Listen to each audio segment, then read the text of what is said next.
प्रिय विद्यार्थियों, हम राष्ट्र कवि रामधारी सिंह दिनकर की कविता हिमालय की व्याख्या कर रहे हैं।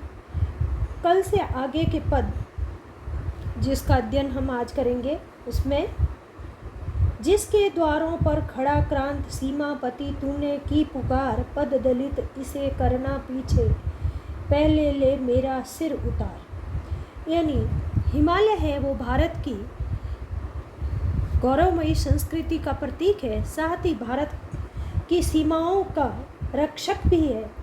और हिमालय के माध्यम से कवि कहते हैं जिसके द्वारों पर खड़ा क्रांत, यानी जिस भारत के प्रवेश द्वार पर पराक्रमी सीमापति, सीमा का रक्षक हिमालय खड़ा है, तूने की पुकार, तुमने शत्रुओं से क्या पुकारा, पद दलित इसे करना पीछे, पहले ले मेरा सिर उतार।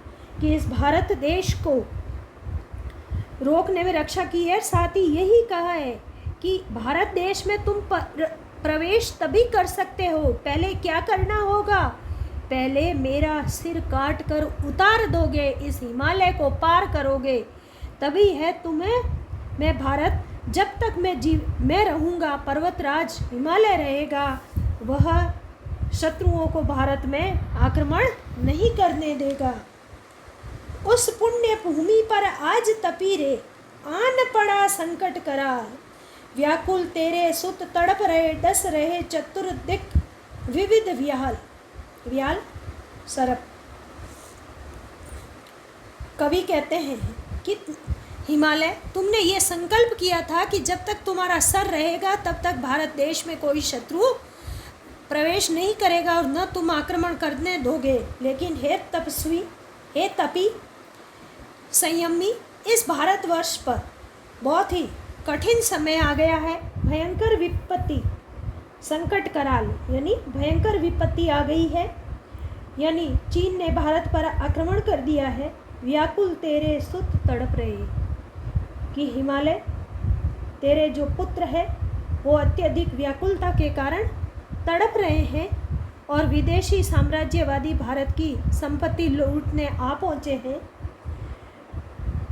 डस रहे चतुर्दिक विविध व्याल यानी सरप, और कई प्रकार के सरप है, वो चारों दिशाओं से भारत देश को डस रहे हैं, इस पे आक्रमण कर रहे हैं।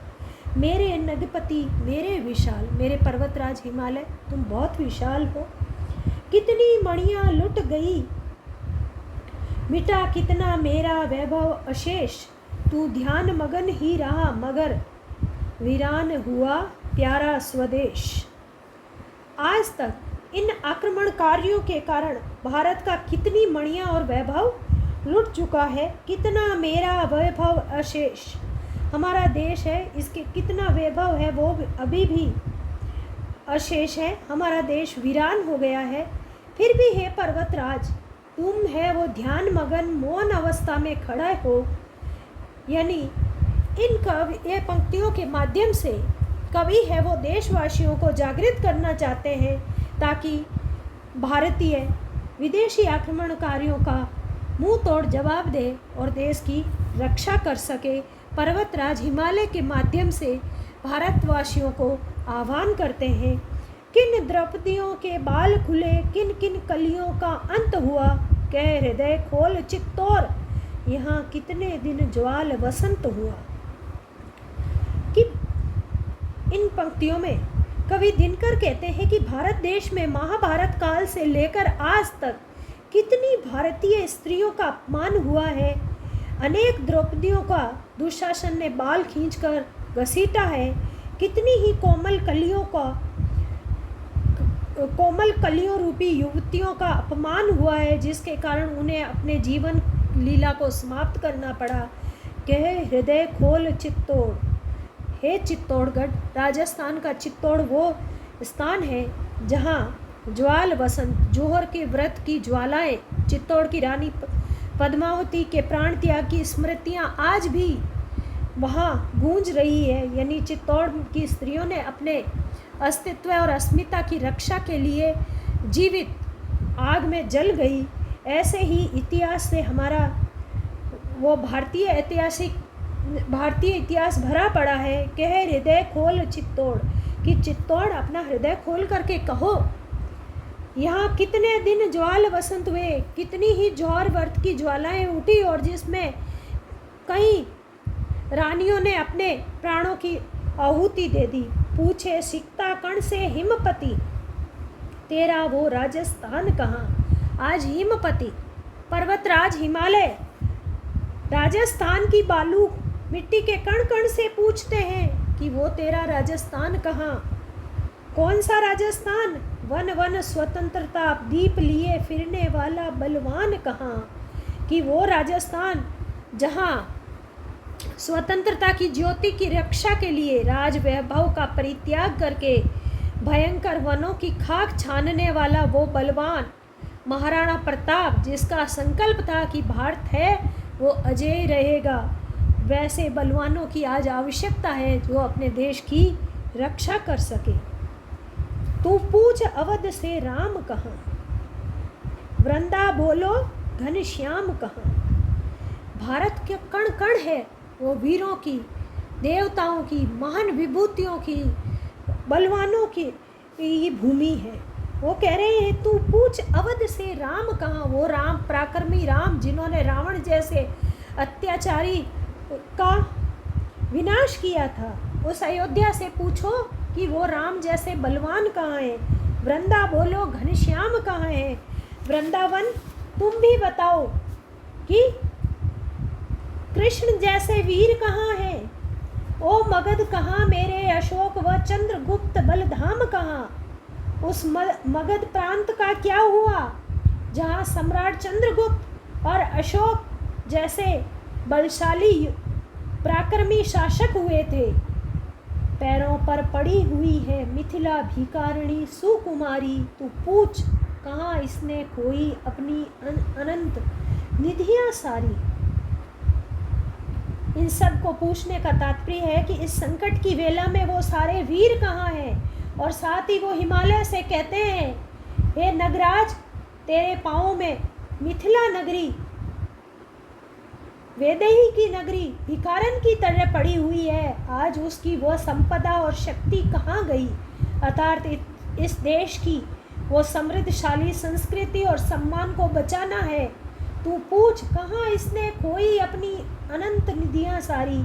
कि इस देश ने राम, कृष्ण, चंद्रगुप्त, अशोक महान जैसे शक्तिशाली वीर शासक हुए हैं, उनकी फिर से आवश्यकता है ताकि इस देश की संप्रभुता, अखंडता और एकता बनी रहे और इस देश को आतताइयों से बचाया जा सके।